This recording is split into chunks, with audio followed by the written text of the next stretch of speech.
বিসমিল্লাহির রহমানির রহিম। মহান রাব্বুল আলামিনের দরবারে লাখো কোটি শুকরিয়া জ্ঞাপন করছি। রাব্বুল আলামিন যেন 2025 শিক্ষাবর্ষের সকল এসএসসি পরীক্ষার শিক্ষার্থীদেরকে হায়াতে তৈয়বা দান করেন এবং তাদের স্মৃতিশক্তি মেধাশক্তি বাড়িয়ে দেন। পরীক্ষার হলে বা পরীক্ষার দিনে শিক্ষার্থীদের কিছু করণীয়। 1. পরীক্ষার হলে যাওয়ার দিন পানি জাতীয় বা কোমল খাবার কম খেতে হবে, যাতে পরীক্ষা চলাকালীন সময়ে ওয়াশরুমে যাওয়ার প্রয়োজন না হয়। 2. প্রথম পরীক্ষার দিন পরীক্ষা শুরুর কমপক্ষে 30 মিনিট আগে পরীক্ষার হলে পৌঁছাতে হবে। 3.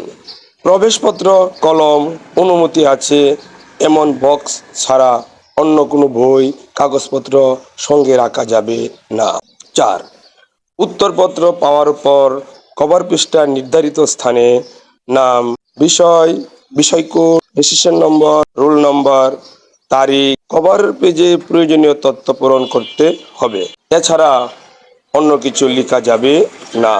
5. উত্তরপত্রের ভিতরে বা বাহিরে অপ্রয়োজনীয় বা আপত্তিকর কোনো কিছু লেখা যাবে না। কোনো তথ্য পূরণের ক্ষেত্রে সমস্যা হলে কোনো শিক্ষার্থীকে অনুসরণ না করে দায়িত্বপ্রাপ্ত শিক্ষক মহোদয়ের দৃষ্টি আকর্ষণ করতে হবে। রাব্বুল আলামিন সকল এসএসসি পরীক্ষার্থীদেরকে ভালোভাবে সুন্দরভাবে পরীক্ষা দেওয়ার তৌফিক দান করুন। আমিন।